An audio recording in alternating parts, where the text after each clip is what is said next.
Hey, welcome, welcome, welcome. Thank you, thank you. All right. So we are live now. Welcome to our new global media talk show.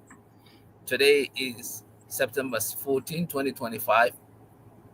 Today we're going to be speaking about the flag bearer selection for United Democratic Party and the recognition of some of the key executive positions or executive members. So we have our guest here, Melvin Roberts. Melvin, welcome to the show. Melvin, are you with us? Oh, he can't hear us. Looks Uh, like he's frozen. It's Can you frozen. hear me? Okay. Yeah, you can hear you, but it looks Can like you your hear me? yeah, we can Yes. hear you, but it looks like your screen is frozen. Yeah, somehow. Okay, now we can hear you. Yeah, and I have our my co-host here, Sam. Ceesay. Sam, welcome from Indiana, and I'm your Thank you. host here, Momodou Sawaneh, in New York. So we were here last week about the flag bearer selection. From my end, but I'm struggling. I'm struggling. Can you hear me? Because I'm struggling to hear you guys. Now we can hear you. Yeah, Okay. you Am I still frozen? yeah. Sometimes your screen goes in and out. But now you're perfect. So let me. Yeah, is it your connection or something like that? Yes. Hold on a second. Okay.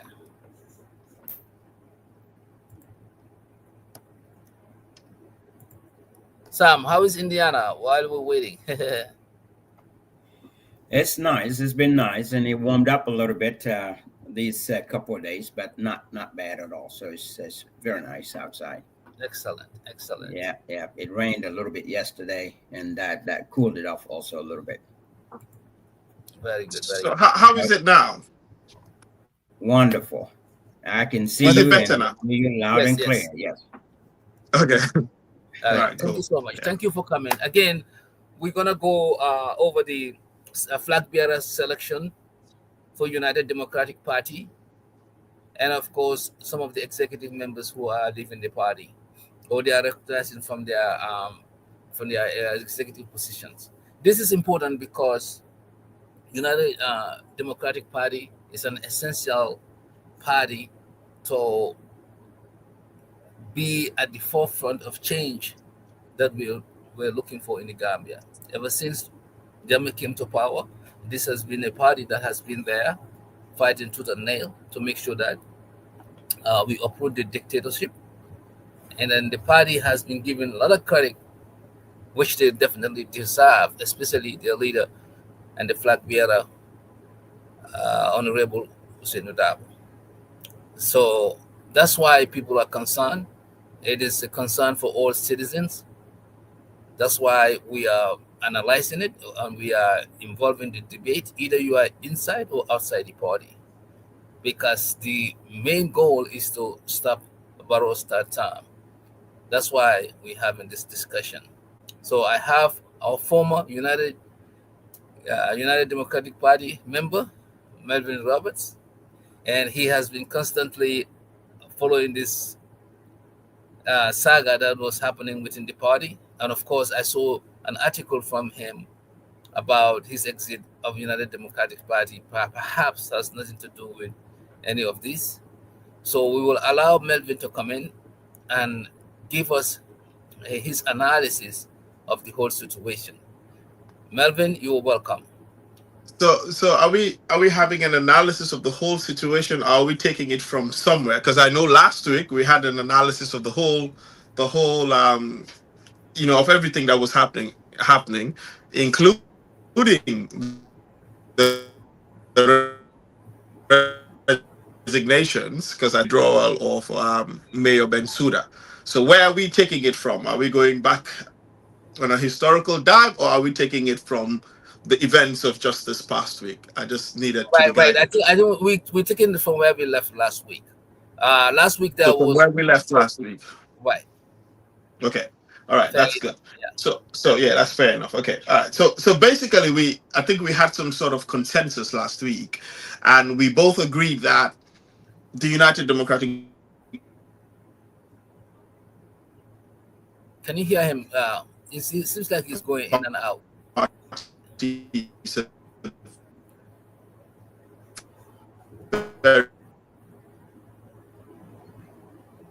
Sam, can you hear him?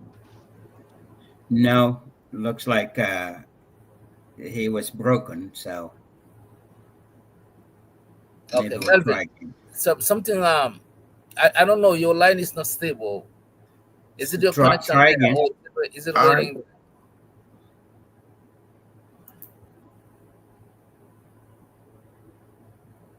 Perhaps it's raining over there, or it has to be something.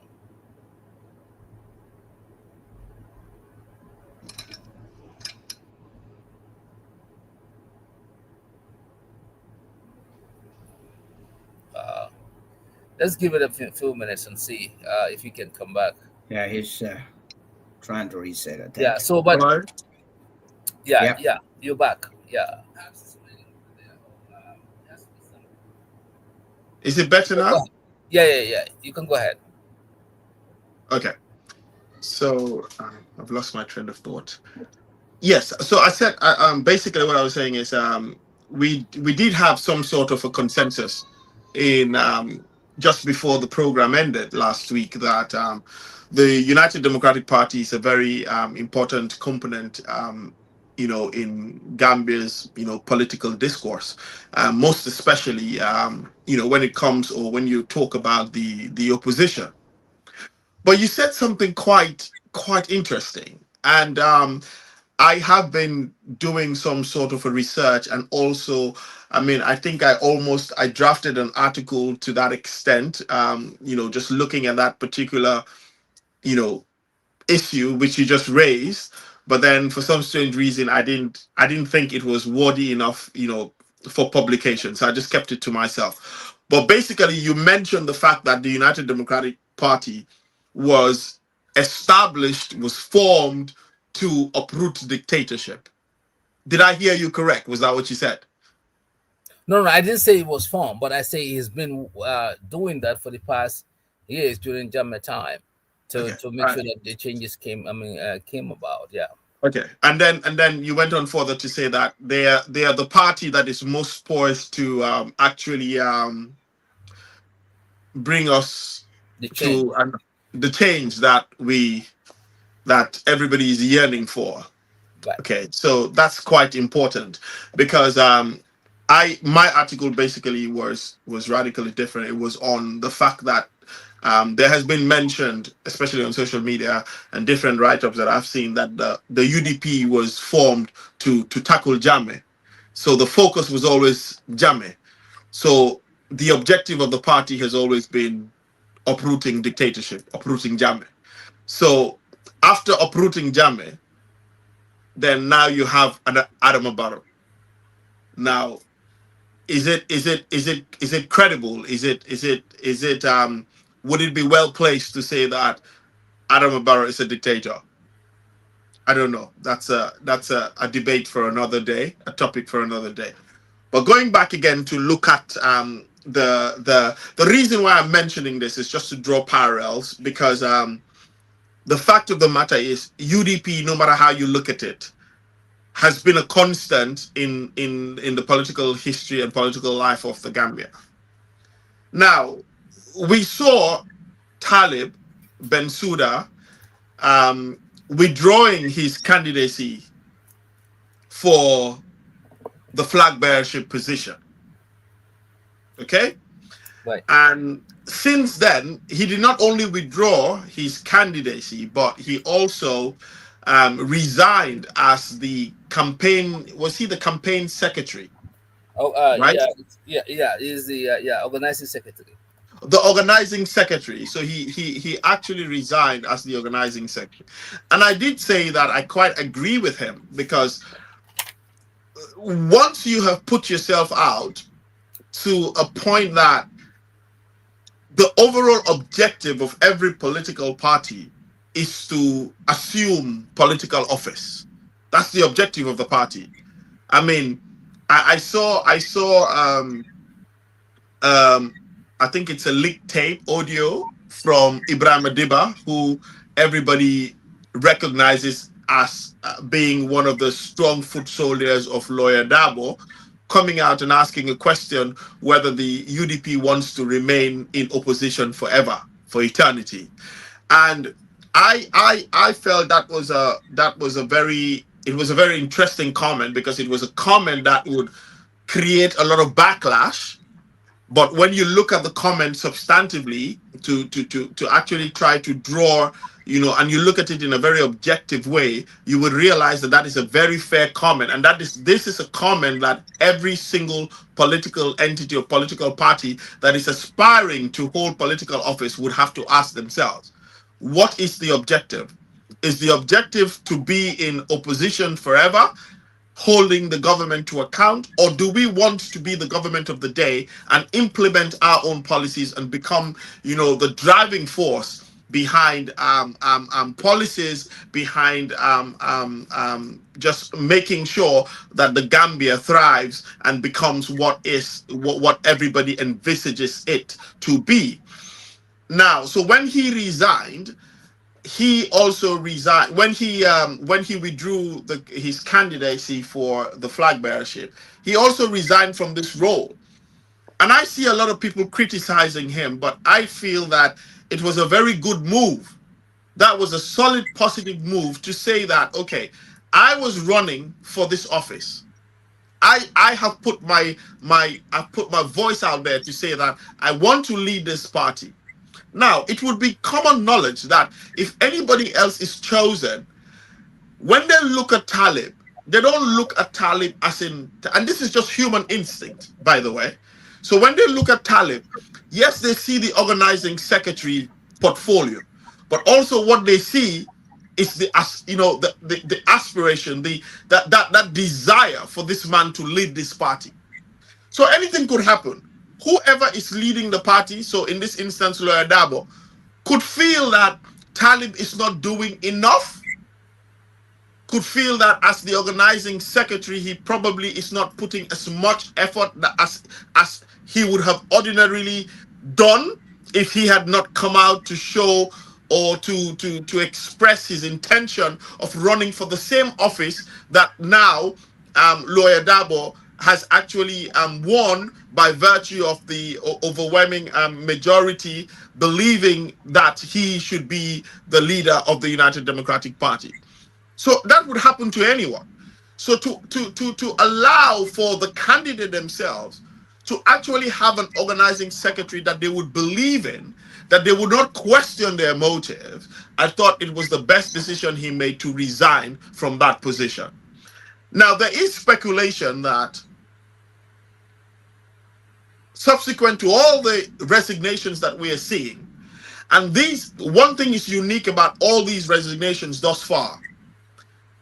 Some of the letters I have seen, at least I've seen the reason that Tombong Seidi gave. I've seen the reason that the national campaign manager gave, the deputy chairman of the chapter in the diaspora, and all of them are kind of geared to basically one reason for leaving the party, and that is they feel that Talib is the best candidate who would secure victory for the United Democratic Party. So in other words, what that means is that these are Talib supporters.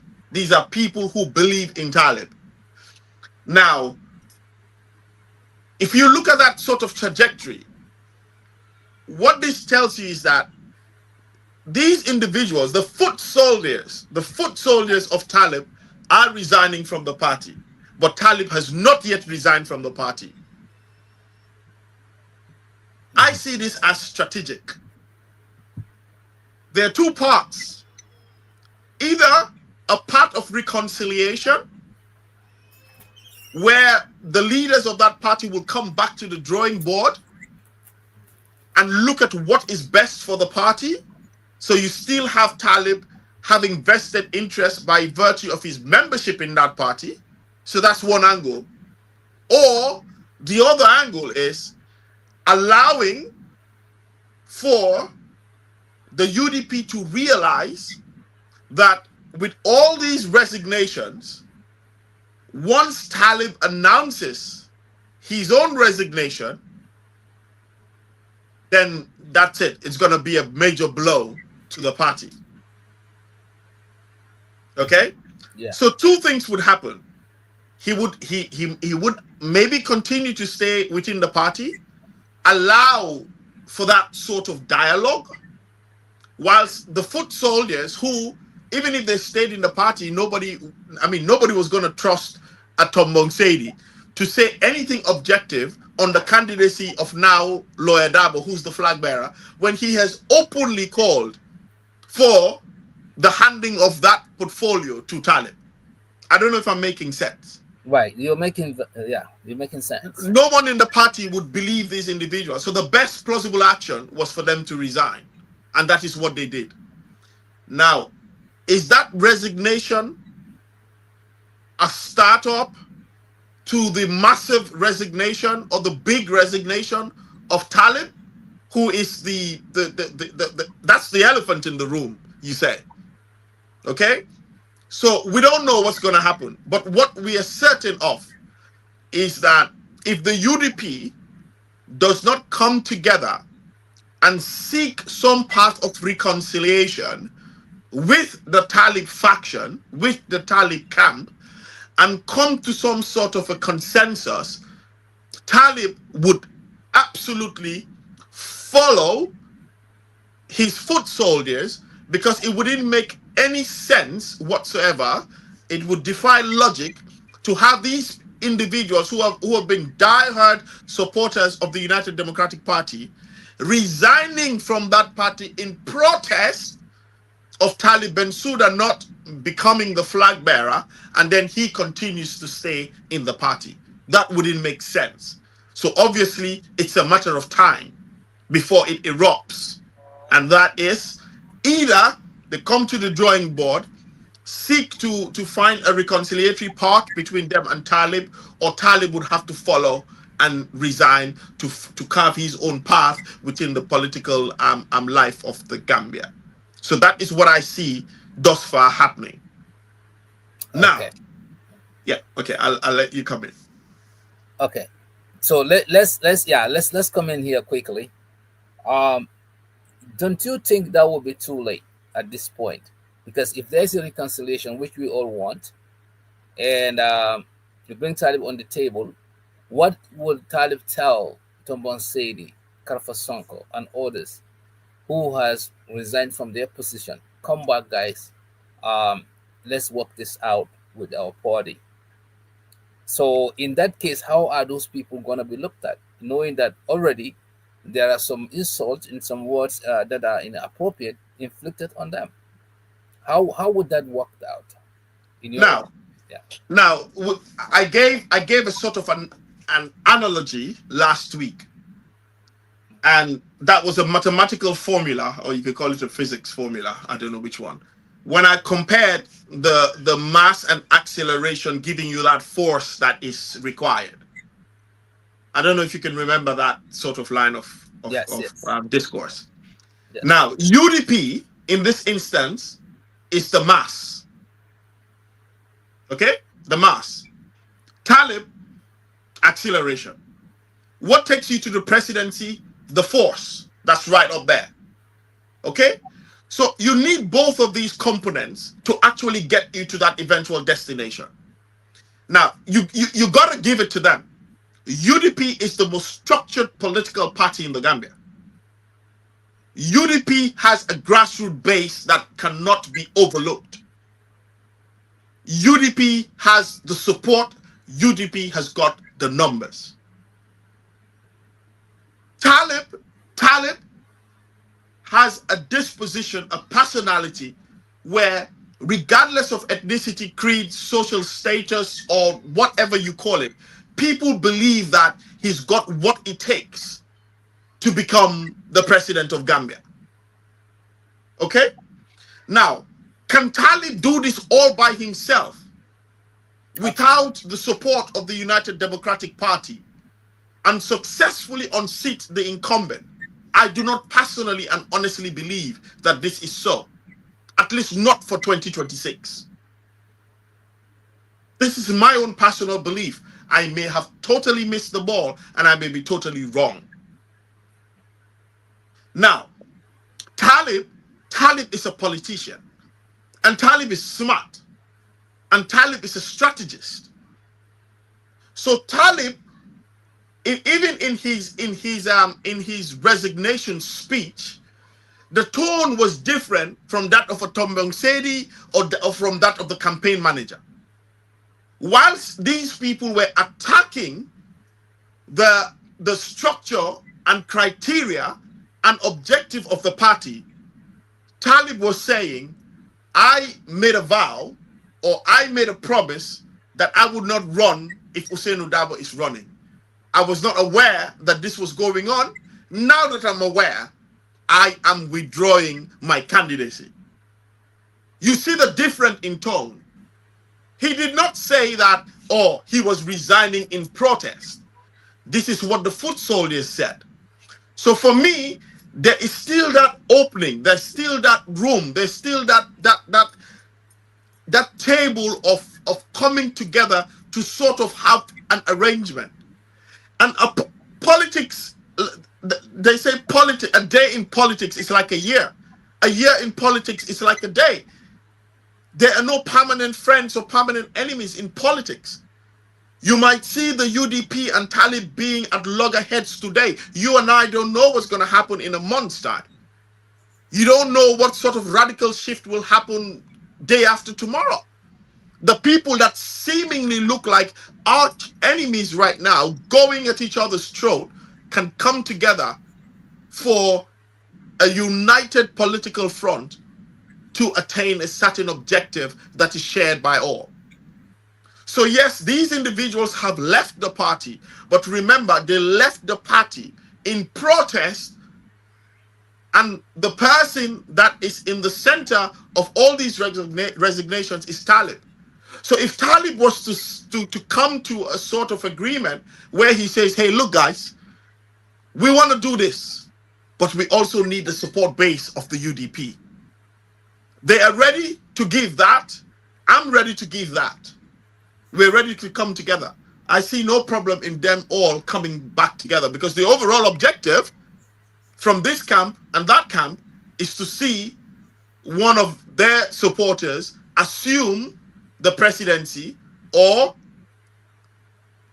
gain victory at the 2026 presidential elections. That is the objective. And that objective supersedes every other thing else. If you go to Talib now and tell Talib that if you were to go into the streets of Banjul and dress like a kankurang and dance, and you are sure that you would get the presidency, that's what he would do, because that is his overall ambition. If you do the same with Lawyer Darboe and say you got to dress like a kumpo and dance in Makati Square, you will assume the presidency. That is exactly what he would do. The objective is very clear. They want to become president. They want to become leaders of the Gambia. They want to change the political narrative of the Gambia. How that is done, what can catapult them to that presidency, is something that is within their powers to do. And that is exactly what they would do. I can assure you today, if NPP were to invite a Talib Ben Suda and assure him of leading the national, I don't know what the name of the party is, NPP, right? National People's Party. National People's Party, and assure him that he will have the support, he will have the support of the incumbency to assume the leadership of that party and become that flag bearer, he would join that party. Because his objective is to be head of state. Okay. Sounds Who would have told you, who would have convinced you that Adama Barrow, running on the back of uprooting dictatorship, would ever come together and coalesce with APRC to win 2021 elections. Who would have said that in 2016? Yeah. Would you have ever imagined that Adama Barrow and APRC would ever come together to do anything? Yeah. That was the shock of our lifetime. It's the shock, maybe to you, not to me, because politics, anything can happen. Yes. I'm telling you, and let me say this, and this is my own personal opinion. I do not even believe, looking at, just studying the dynamics, I don't even believe that Adama Barrow wants to go for a third term. What I do know is that the worry of post-presidential prosecution, post-presidential commissions, post-presidential accountability is what is foremost thought of before the desire to continue on a third-term bid. If any politician within the Gambian political sphere right now can absolutely assure President Barrow that we will treat you as an elder statesman, you will have all the due that you so rightfully deserve, and assure him that we will not go after you, we will not prosecute you, you'll continue to live in Gambia, you'll continue to thrive, I can tell you that he would hand over the mantle of leadership to that individual. Maybe the people around him, the people that are gaining from his leadership would not want that, but him as a person would choose that option. But the issue we have is there has been a precedent. And that precedent was the coalition agreement. It has set the pace, so who believes who? Who believes who? Can President Barrow believe any politician that would come and assure him that I would not prosecute you after office? I would not go after you after office. Would he believe that? Would President Barrow offering Talib the vice presidency and assuring him that I'll do a term, or I'll do 2 years, I'll resign, you'll take over? Will Talib believe a President Barrow? Are his words his bond? What was the foundation that was laid? It was the 2016 arrangement that was sold to the Gambian public. The mantra was 3 years. The slogan was a new constitution, a new era, a new republic. What do we have today, 9 years after? So that is the situation that the Gambia has to grapple with. Mistrust amongst political elite or politicians themselves. So for even the opposition to come together, there has to be a common denominator of trust. Because remember, regardless of what the coalition agreement is, the constitution of the Gambia reigns supreme. The agreement between coalition members is their agreement. When the Gambian public goes to vote, they vote for one individual. They don't care about the arrangement, or, well, maybe they care about the arrangement, but there's no enforcing mechanism when it comes to the laws. And that is why Lawyer Dabo came out in those initial days to say that Adama Barrow is not going to run for 3 years alone. If you do that, I am going to challenge that in the Supreme Court, because you voted, the Gambian public voted for 5 years. That is what the Constitution mandates. It is the supreme law. So that's the situation we are faced with. That's the situation we are faced with. I'll give it back to you. Now, before Sam comes in quickly, what I have picked up from your analysis of these key areas is that this, especially Talib, he is eyeing presidency regardless of how, if he was given the opportunity. And no, I'm not. Okay, not if you say regardless of how, that gives it a very broad connotation. But, So but I don't think Talib would commit treason or would go and join the forces with the army to upset. I don't think he would do that, to uproot Barrow physically. I don't think he's going to do that. I don't think he's going to lead a vigilante group and walk the streets of Banjul, cross Denton Bridge, and uproot Adam Barrow. I don't think he's going to do that. That is doing anything to assume the presidency. We were looking at the context is within the political structure that we have now in the Gambia. Yes, political structure. Anyhow, And of course, rightfully so, you will do it. I will do it. That's the honest truth. If I believe that I could be leader of the Gambia and I could be more effective than what I'm seeing today, and I'm handed that on a platter by the NPP or by the UDP, I will take it. Why wouldn't I take it? I don't want, Talib doesn't want to be what's his name? Jeremy Corbyn in England. No, you can have all the policies, you can have all the well-placed policies, all the ideas. If you cannot translate that into leadership, if you cannot translate that into political office, it eventually becomes useless. yes, It's like the PDOIS. Everybody you talk about, they tell you that the PDOIS is a brilliant party. They've got brilliant ideas. Everybody likes Halifa Saleh. If you right now do a census in Gambia or do a survey and ask people who is one of the most admired statesmen in Gambia, everybody would choose Halifa Saleh. But put Halifa Saleh in a ballot box and tell them to vote for Halifa Saleh. The person that stood up to say that Halifa Saleh is the most admired man would not vote for Halifa Saleh. And have you questioned and asked why? So, right. For me, this is something that we need to look at. You can admire a personality. You can believe they have all the brilliant ideas. The party has all the policies, phenomenal policies, progressive policies, but you don't see that person being able to lead Gambia. You need to have a connection. You need to resonate with the people that are going to vote.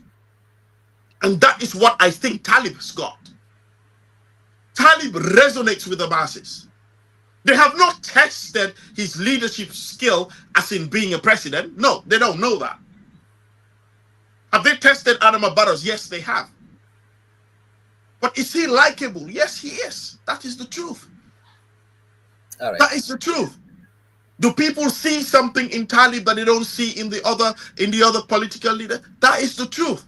It is the same way there are people that there's nothing, even if you bring for them probably Jesus Christ dressed in a political garment, they will still choose Lawyer Dabo. They will still choose Lawyer Dabo.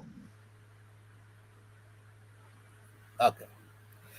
Thank you. I'll let Sam come. We have a couple of questions here, but Sam will come and then give us his analysis or question if you have. Sam.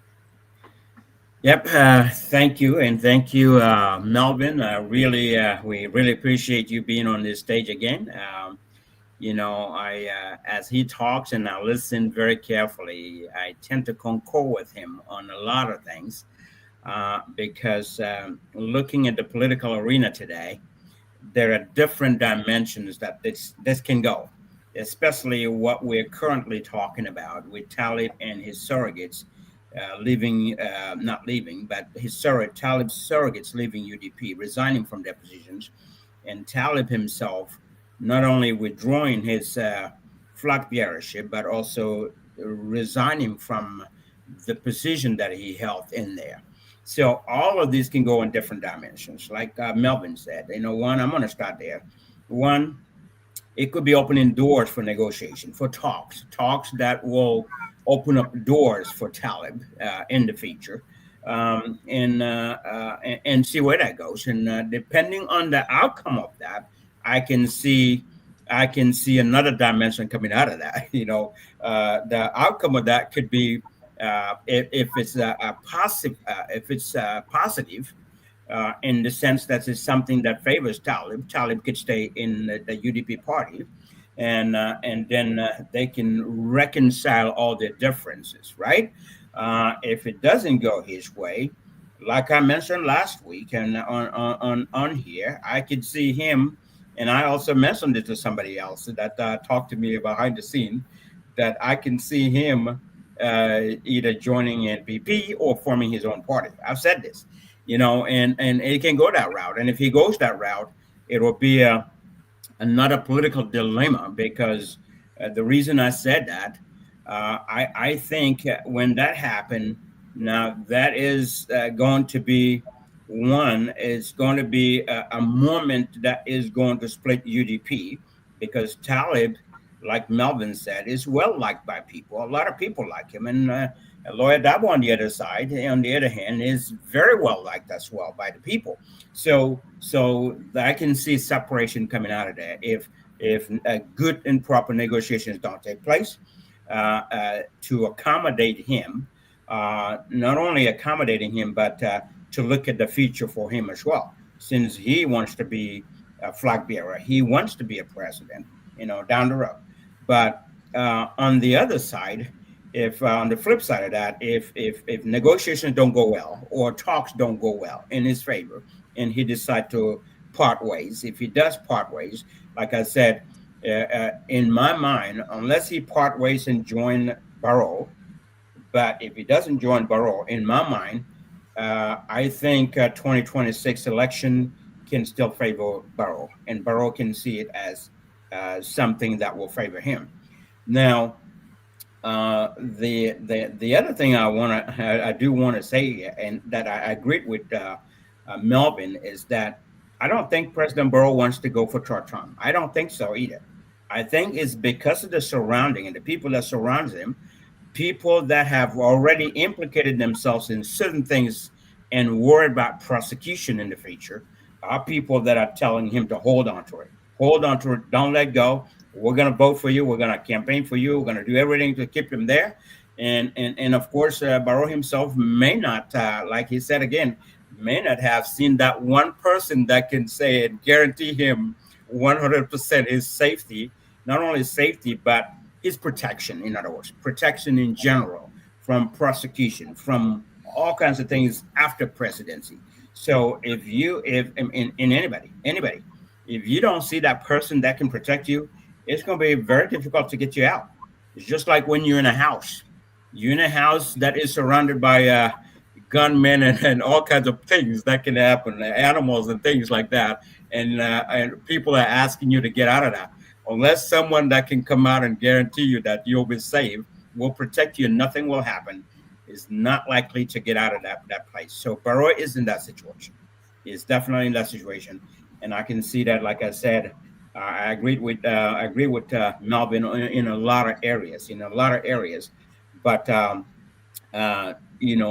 can also see that if things go certain direction, can favor President Barrow. So this is one of those moments where we're going to have to play it and see. But they have a lot of work to do. There's a lot of work that needs to be done in the UDP party. And one thing that I would say, if I have to advise anyone in the UDP party, is when people leave the party, it is their choice. Everybody has that right to make a decision for yourself.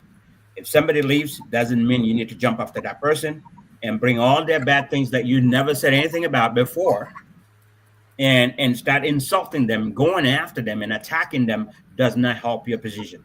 That doesn't help anybody. Instead, work with them. If people leave, thank them for the service that they've done for you and let them go and leave it at that. That opens the door for them to come back. But, if you burn your bridges just like that, it's always very difficult to go back. So, and they can make it difficult for people that are leaving or that have already left to return to the party because of what they went through after they left. So that's a piece of advice that I wanted to say. Let's stop attacking people. Let's stop attacking people. I mean, the whole country. People, no one should be attacking someone for leaving a party. It's their choice. They have the right to do that. So when they have the right to do that, you do what you have right to do. but you don't have the right to go after them and attack them and insult them and do all that stuff. It's not necessary. You're only gonna make matters worse for yourself. So and the party in general. So I'm gonna stop here for a little bit and then let you come in. Yes. Yes, thank you, Sam, for that addition. Melvin, I just want to go in deeper a little bit about UDP. Um, so the situation now, we've seen that there's a chapter event, I think last night or so, and which Yankuba Yanks Dabo was there, and then the situation need to be addressed instead of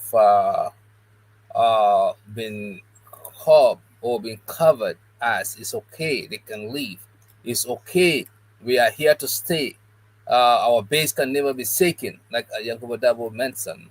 If the top, the surface is shaking, it doesn't shake the base. Okay, in all honesty, as a school politician, or your political knowledge, do you think UDP are actually they handling this resignation that we're seeing properly? Because people like the campaign chairman Karafa Sonko and others, they are not small people in UDP. They've been powerhouse. They've been there since in the beginning. So if you see those people leaving because they have a certain belief, you know, certain belief about the way the party is supposed to go, and they are minority, you might call them, wouldn't it be smart to create some kind of a dialogue immediately, especially from the party leader, and then address the situation, and don't look it as jumper or as they trying to set a coup. It should be look like in a positive way, to create calmness, and to make people believe things will be okay. Don't you think that? Yes, I agree with you wholeheartedly, but you also have to recognize the fact that messages are, you know, decimated in different forms and different manner, dependent on the mood. And sometimes people take advantage of the situation.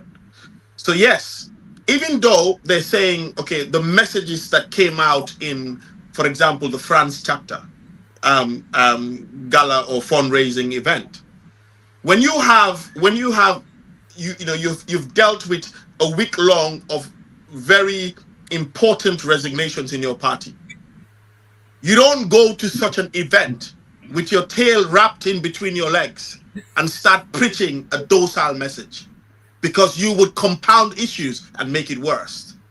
You had to galvanize your support. You have to make people feel that, you know what, this is a party that would survive anything. You have to make people feel that the resignations have not shaken the roots or the foundations of this party. You don't go into such an event and say, oh, okay, we're going, and being all somber. No, you don't do that, because if you do that, there are people that thrive on that. Yep. And that would have worsened the situation. So yes, you and I are seeing an event where everybody is screaming and talking about the strong political base, but you and I don't know what is going on there. It's like a duck, when you see a duck in the water and they look like they're going now, but underneath they're paddling.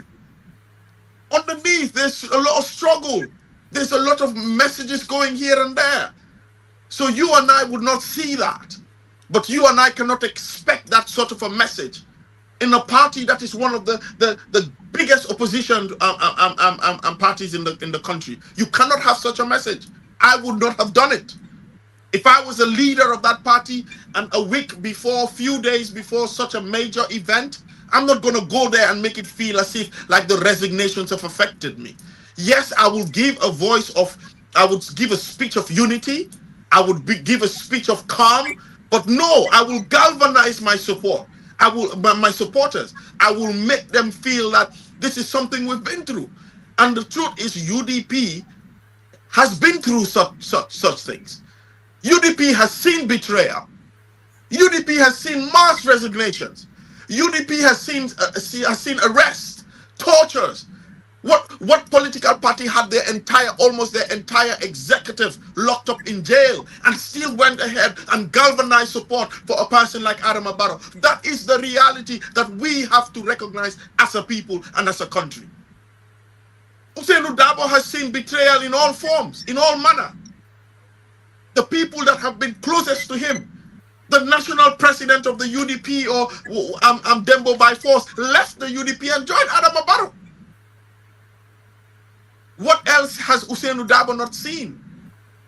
What else has the UDP not seen? That is the existential reality. You and I from the outside, you and I being political analysts, cannot be more. You cannot go to a funeral and you cry more than the people that have the burial. They know what they have lost. They know what is going on, but they have to put up a front. And you need this in politics. Do you think Talib is happy that he had to withdraw his flag bearership bid? Do you think he was happy? Do you honestly believe that he did that because he really wanted to? No. But he had to show statesmanship. He had to compose himself. He had to show and demonstrate that he's got the ability to play, the ability to do things in the face of adversity and come out strong. You think Adama Barrow is not worried about a united opposition front?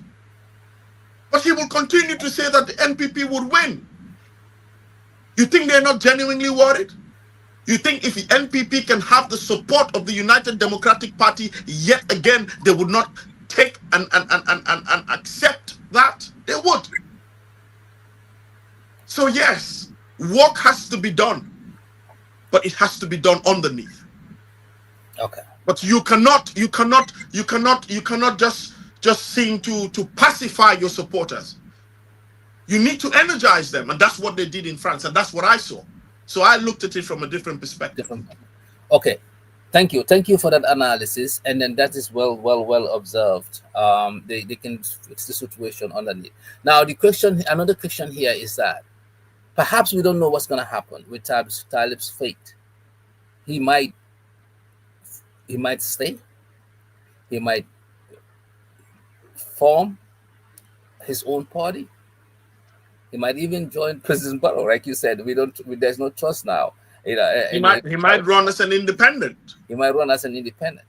And all other opposition parties, maybe not the United Democratic Party, can come together and give him that support.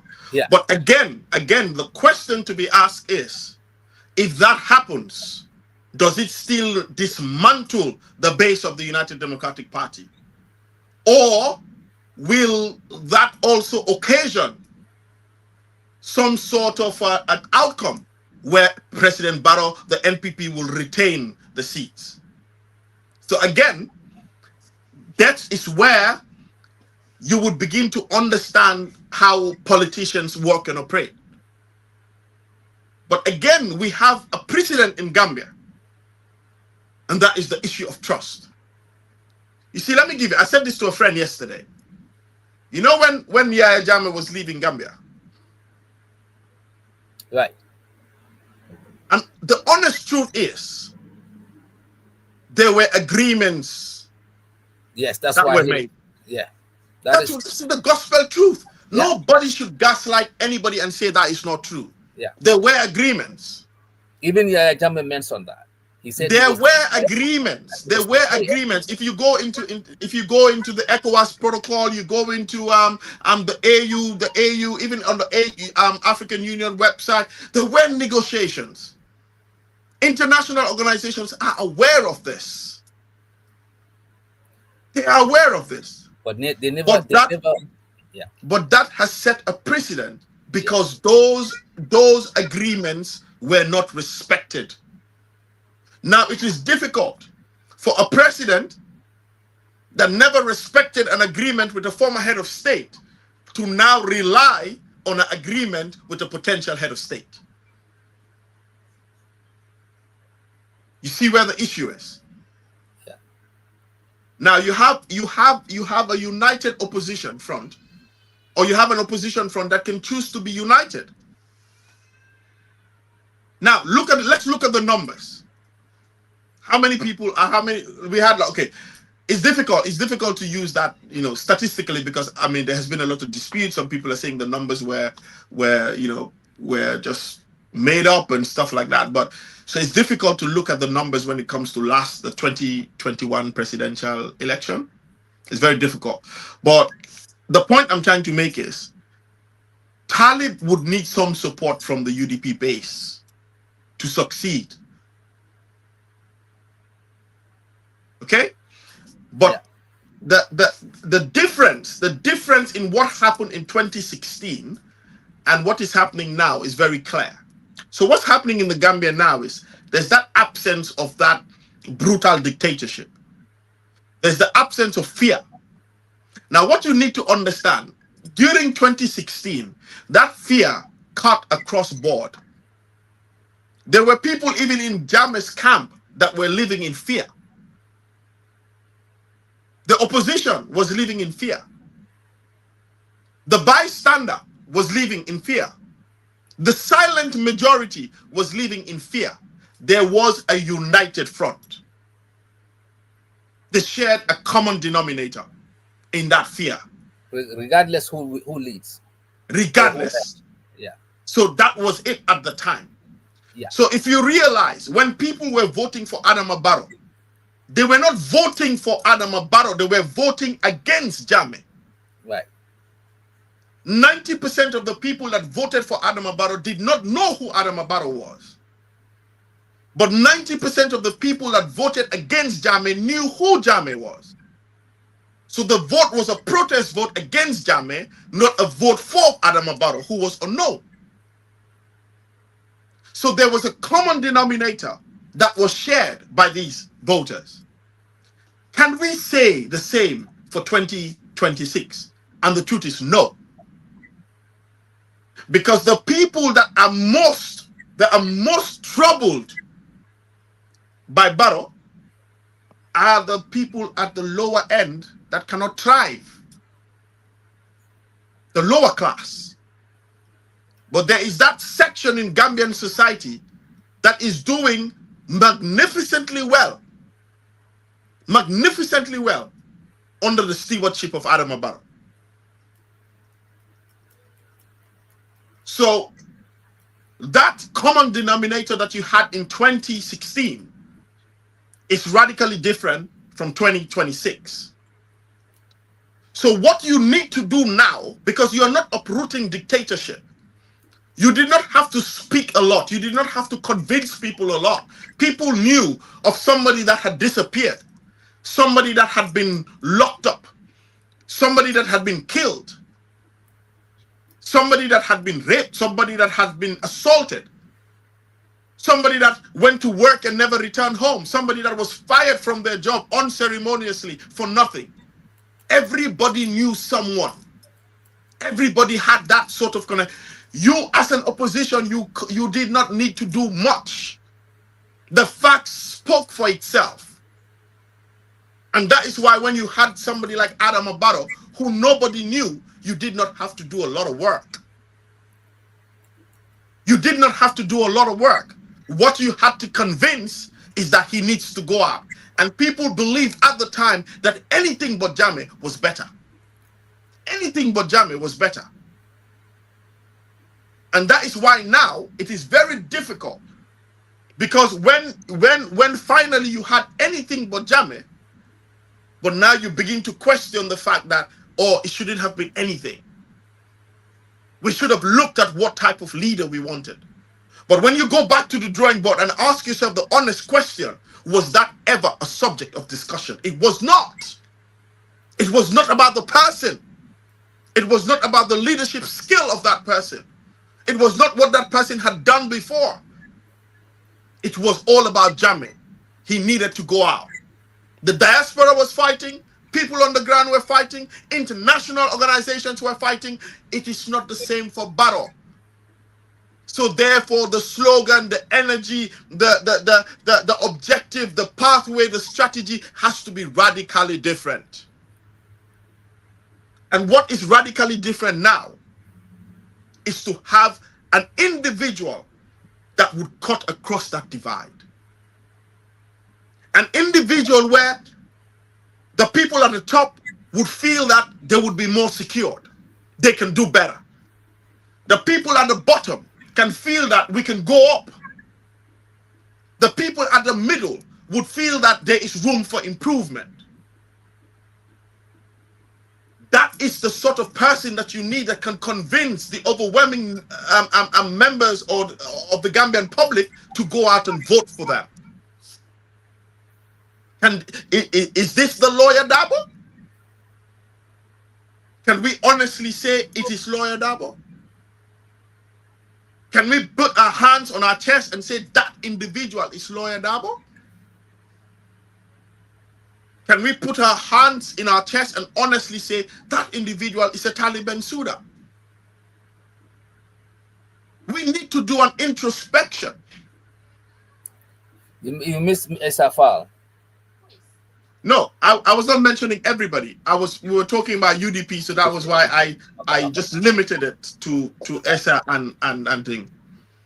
Now the question here, for a good analysis, but one thing here is that would the party be the one that would be the focus, or the person? What do you think could make this connection between the lower class, middle class? The answer is there for you. The answer is there for all of us. The United Democratic Party has never been able to win an election, regardless of what you say, whether the election result, whether it was stolen or whether it was not stolen, whether it was free and fair or whether it was not. But when you had a Talib Ben Suda as a candidate, with the support base of the United Democratic Party, he was able to clinch victory twice. Even when you had a sitting president campaign for a sitting minister running against Talib.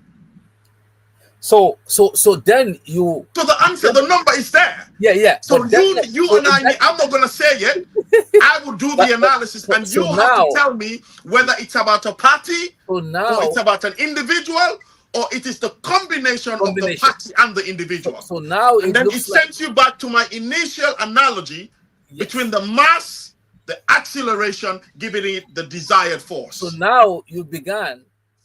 It looks like you are making confirmation on the argument Ibrahim Adiba and others are making based on these analogies. And what is also surprising, when Alaj S. Dabo came yesterday about the base of UDP, which is about 200,000, right?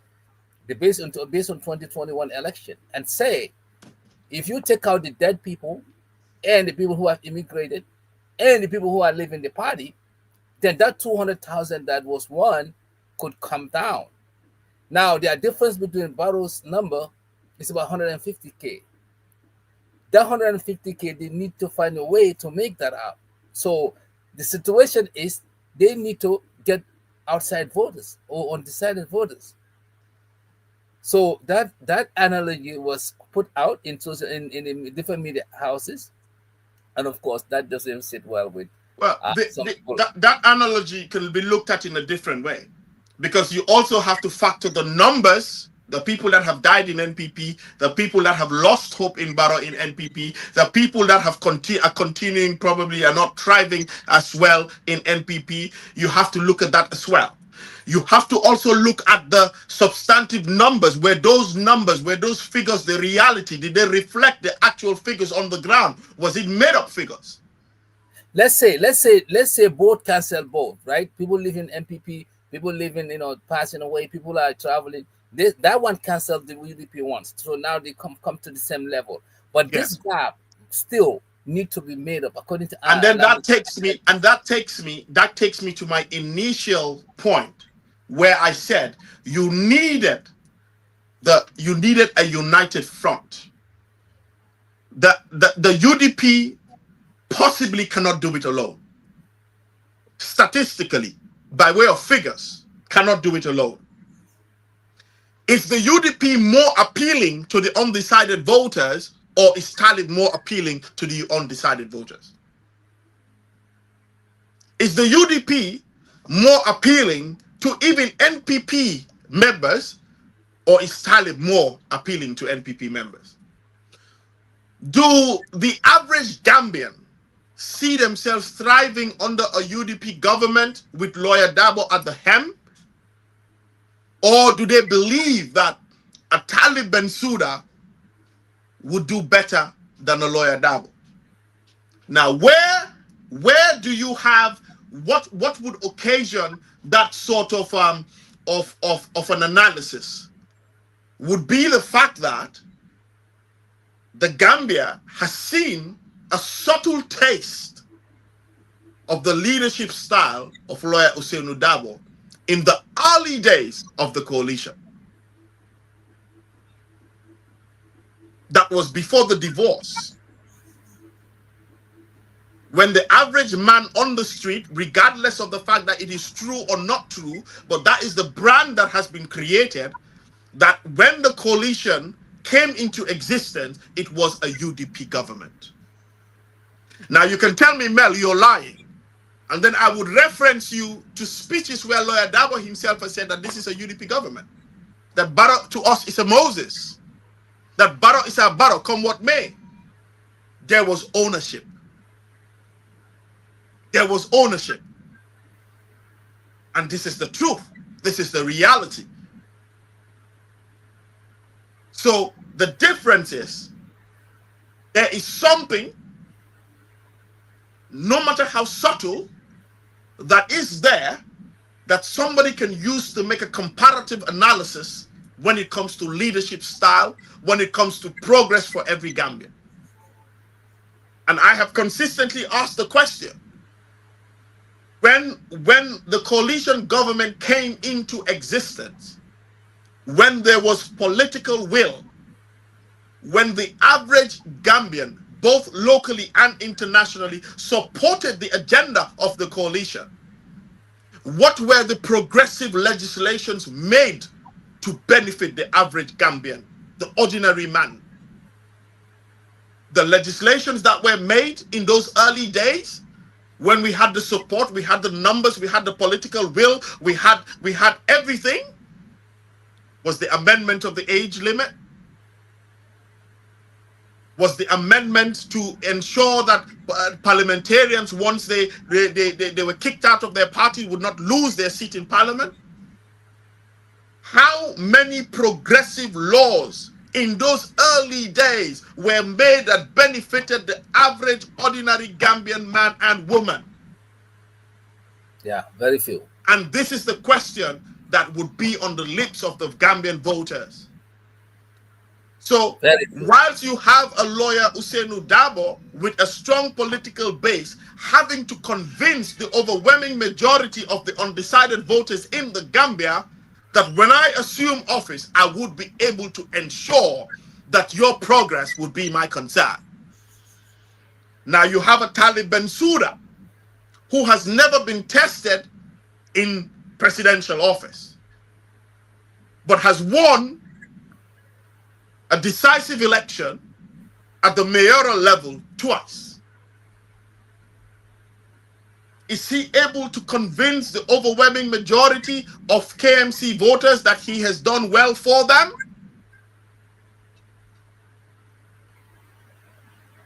We have just seen the local government commission. Whilst there has been rumor, there has been lots of talks about his corrupt practices, his corrupt leadership, siphoning funds, doing this and this and that. What have we seen come out by way of tangible proofs as to that magnitude of corruption that was alluded? The truth is nothing thus far. Yes, there are administrative mishaps. There are administrative lapses. It happens in every single institution in the Gambia. From the office of the president come right down.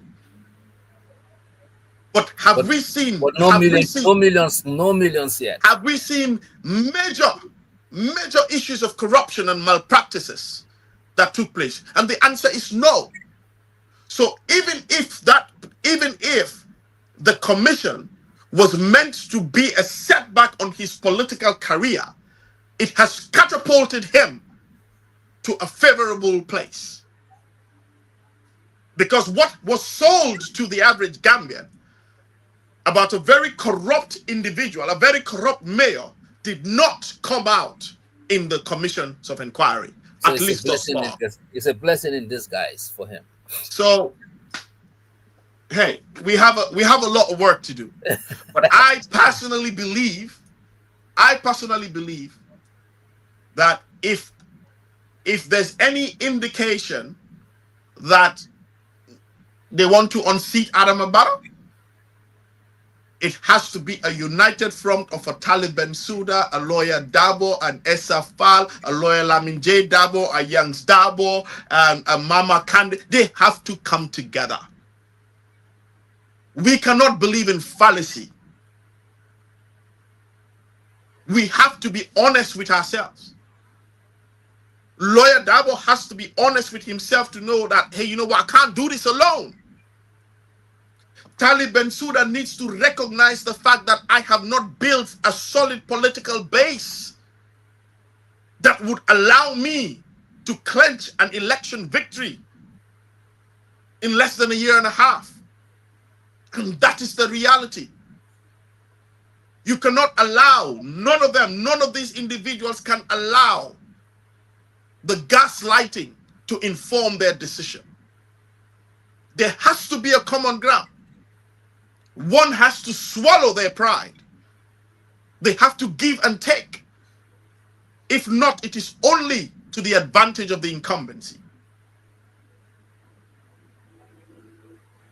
Now, before Sam comes in, and we're going to close to wrap it up, do you think UDP rather focus on maintaining their party and their loyalists to secure the existence of the party than to take chances on Talib or any other person who could bring all these groups together or as a flag bearer? Would you think they rather go back to their bases and secure their party existence and keep it as that, even if they don't have a chance to win the election in 2026? What do you think? What would be the advantage to securing a political base that you cannot translate into a political victory? Well, the advantage is to stay in existence and stay in opposition. Yeah. Is that the objective of any political entity? Well, at this point, what we are seeing, based on Ibrahim Adiba's audio and leak audio, Ibrahim Adiba is an individual. Ibrahim Adiba is not the UDP. Just as you and I are speaking and making analysis, the UDP has to sit down and have, like I said, an introspection and be aware of the reality of what is an existential reality out there. This is the basis of this agreement they have. Some people are saying we need to be a winner. Some people are saying we need to protect the thing is, we need to understand something as well. And I guess this is where things are getting confused and a bit murky. If I said this on your program, I don't know if you remembered. If Talib Ben Suda had gone head on head with lawyer Dabo into a primary and he lost to lawyer Dabo, that was the end of his political career. No, we know, everybody knows that.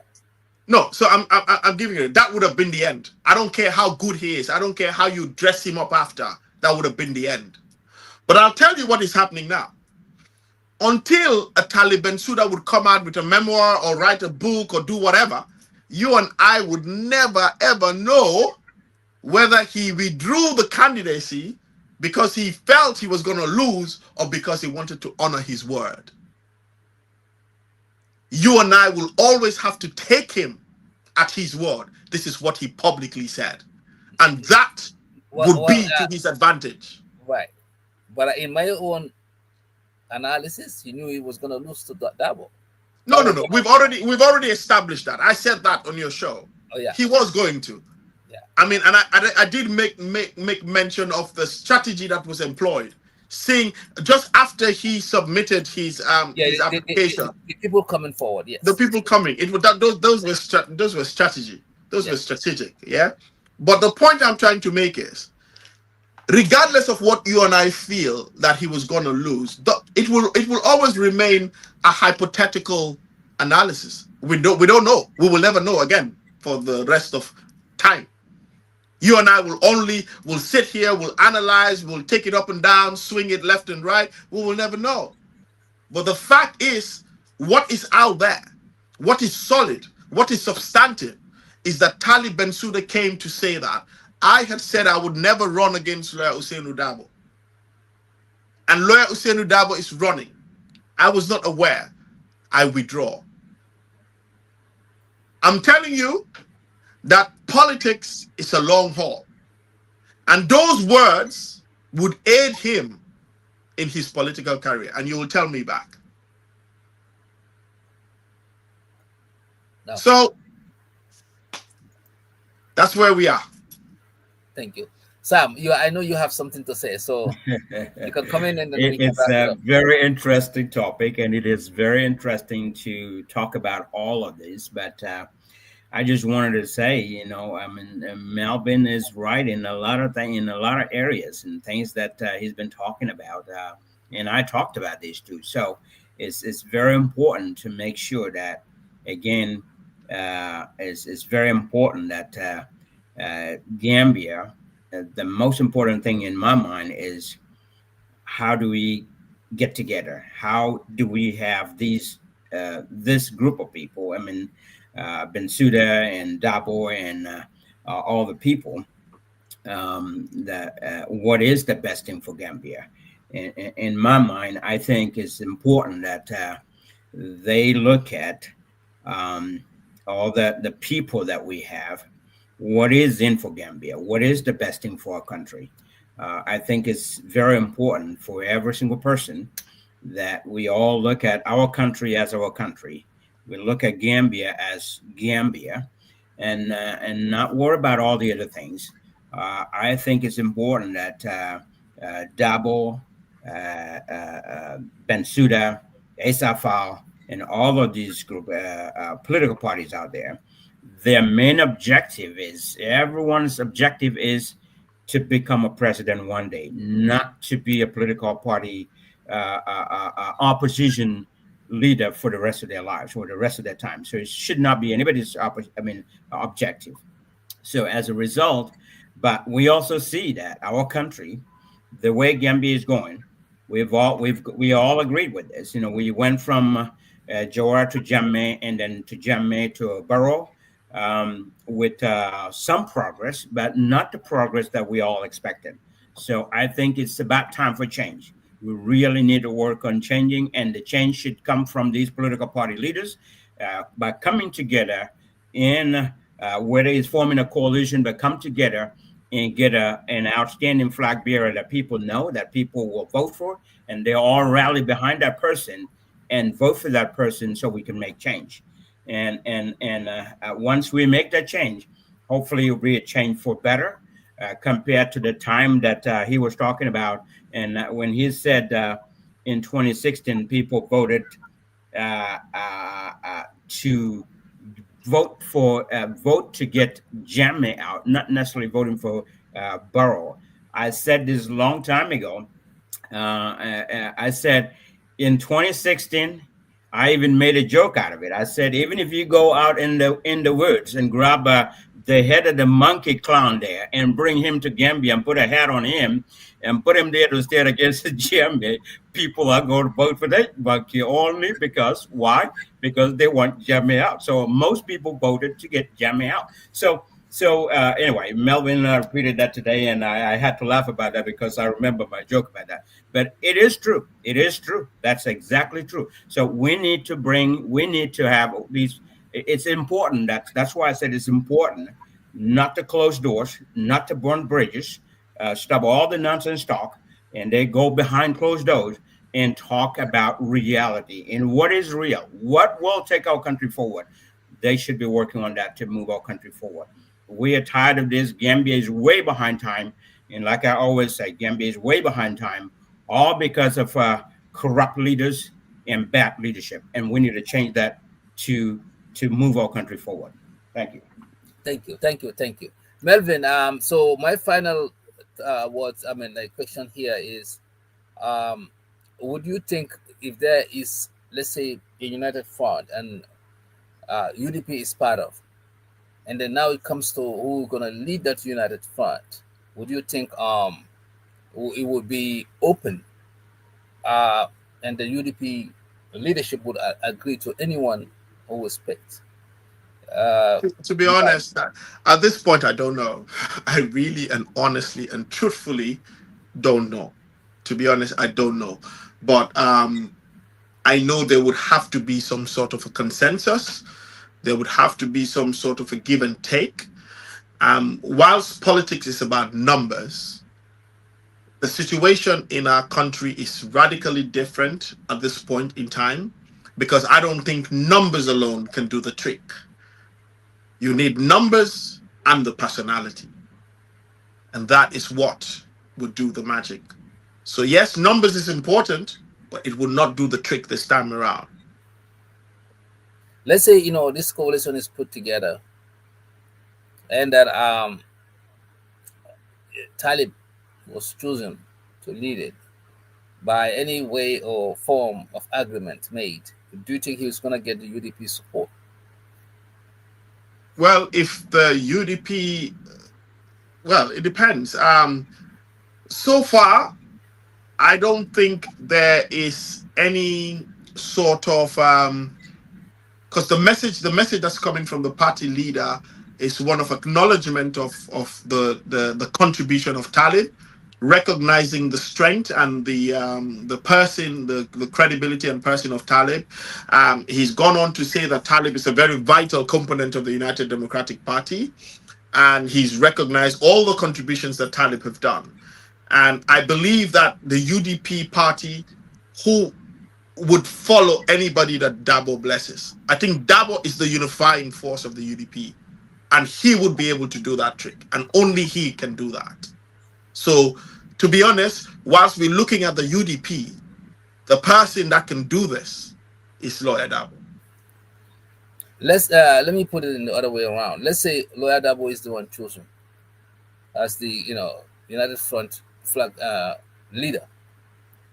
Do you think other parties will come on board, like let's say Mama Candace, the SFR, and others, to fully support Well, you that can never, candidate? like I say, in politics, you can't carve anything on stone in politics. I saw Mama Kande and SFL rush to Lawyer Dabo's house to challenge the election results. I never thought I would see that in my lifetime, where Mama Kande would be seated at Lawyer Dabo's house and SFL seated right there, and they're challenging the election results. So anything can happen. Anything can happen. Okay. Anything can happen. So Well, at this point, again, the objective would have to be Project Gambia. Because if the objective is Project Gambia, it is the only way that individuals will be seen second. But if individuals are put first, then it is difficult to come together. You need to have a common denominator. And if the Project Gambia is not the common denominator, then what will be the common denominator? So they have to find the common denominator. And all of these individuals have to be honest with themselves. yeah. They have to see and accept what is the reality and make an informed decision putting Gambia first. And it is the only way that I see that we could have meaningful change. Okay. Thank you so much. That's all for my questions. Sam, if you don't have any, then Melvin can give his final thoughts. No, I think we've gone through a lot of details, especially Melvin. Melvin went through a lot of details here based on his analysis, and like I said, I concur with him on a lot of areas. And these are things that either I've said in the past or saying now, and totally agree with him. But at the end of the day, I think coming together and finding that common denominator that we all know of, which is the country, the Gambia, Project Gambia. If we can have a group of politicians or all the political party leaders come together and look at Gambia first and promote Gambia first, go through primaries and select a flag bearer, then they all rally behind him, that's our way forward. Easier way forward than any other way. That's the way I think. Thank you. And thank you, Melvin. Really, we really Thank you. appreciate you very much. Always welcome. Always welcome. I'm always happy to be Melvin, here. your final thoughts for our audience before we disperse. Thank you. It's just one of understanding to of civic awareness to for people to know what they're up against. So people need to understand what is it that they desire, what is it that they want for Gambia, where do they want to see themselves as Gambians living in Gambia or outside Gambia. That should be the foremost question in everybody's mind, everybody's heart. And if you could honestly as an individual think where you want to see yourself, where you want to be, where you want your family, your kids, the next generation to be, the sort of Gambia that you envisage, that can inform you of the sort of leadership that you desire and you want. So it's always to put yourself in that position where you ask yourself, what is it that you want? For you to be able to seek help, for you to have medical attention, you need to recognize that you have an ailment. And it is the first stage of cure. When you recognize that you have a problem, you have an ailment, you need help, then you can cure. So the first stage is for Gambians to begin to ask themselves, what is it that they want? Where do they want to see themselves? And this would be the best informed decision that could make and bring about an informed choice to bring about a change that they so desire. Thank you. Thank you so much, Melvin, for coming again. Promise fulfilled after the Flagbearer selection. We are right here and then analyzing the end. Now we just have to sit and wait. What is gonna happen? That's the I think something big is gonna happen. So once that happens, we'll be back here with Melvin. Definitely. Thank you. Definitely. Thank you so much for your time. Thank you. And thank you so much. I'm grateful. Yeah, thank you, Sam. Yep. And Camara, thank you. Thank you. And of course, our Ousman also, thank you for connecting us with Melvin. So have a wonderful rest of the day. Thank you, All right. viewers. Yeah. All right. Thank you so much. Thank you.